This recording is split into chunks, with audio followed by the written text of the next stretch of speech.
Okay, so for good pitching, what we need is 2 or 3 good things that are happening in the swing. First one is keeping that club on plane.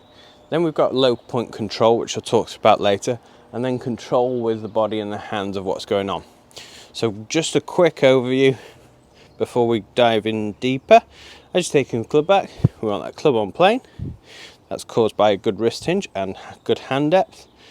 Then we're going to get low point control by moving our body forward. So it's this point moving forward as you take the backswing.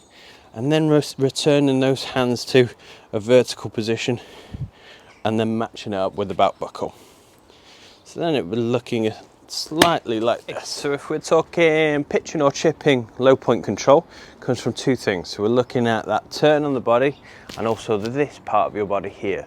So as you're taking that club back, what I want to see as you take it back, we actually slightly move this way. This then allows, as you've taken that pivot or that turn here, returns that club much further forward. So that allows that low point to be much more forward, but also because we're not swaying, we're not having to adjust, and then we have a little bit more consistent control of that low point. So when we're starting, I like a little bit of weight on that left foot.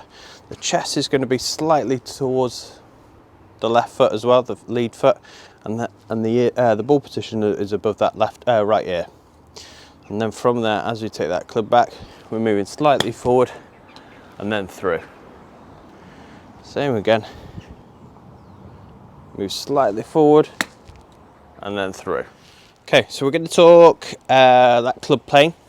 So from the video, I saw that as you took that club back, the club came inside, and you said in the video that's what you struggle with, and then if you try to get out here, then you felt like you cut across it. So as you take that club back here, what happens with you is we actually get this bow wrist here. That then exposes this lead edge to the ground, and you're more likely to chunk or thin it because you're going to have to release the club this way. So anything or where your hand bends is the way you're going to release the club. So as you're taking it back, you go this way, so you're going to have to release this way, and that's where you're going to have lack of control of height and ball strike as well. So we actually want to hinge our wrists more like this. So that's why I've got this hanger here. So the idea is, as you take that club back, we're trying to pitch that club up really steep. So my wrist is going this way rather than this way. Now, to stop that feeling of coming across by getting that club out here, we still need those hands to come around our body. So if I've got this center point here of where my hands start, we need depth in our swing, which is anything where those hands come towards the body. So coming around, so it's as if those elbows are attached to our ribs and we're turning around. So we need this depth, but wrist hinge as well. That keeps that club on plane more, and we're not having to go out here to get that club on plane. So as you're taking that swing, hands are coming, but we're wrist hinging up. And that's the higher flighted one. Now if we wanted a lower one, all I'd do is stick that ball further back. Exactly the same, slightly lower.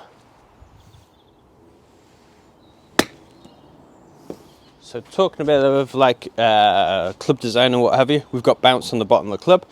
What we want to do is use that. So to use that, we actually have to return the club back to this position here.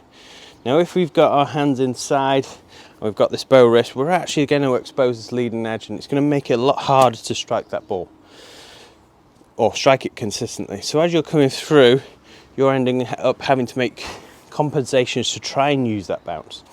What I want to see in your swing is as you take that club back, we've got that wrist hinge, but when we're coming back down through here, we're actually trying to return that club back to here. So combining our head moving forward, wrist hinge here, we then need to get that club going vertical, and then we're matching it up with the belt buckle as you turn here.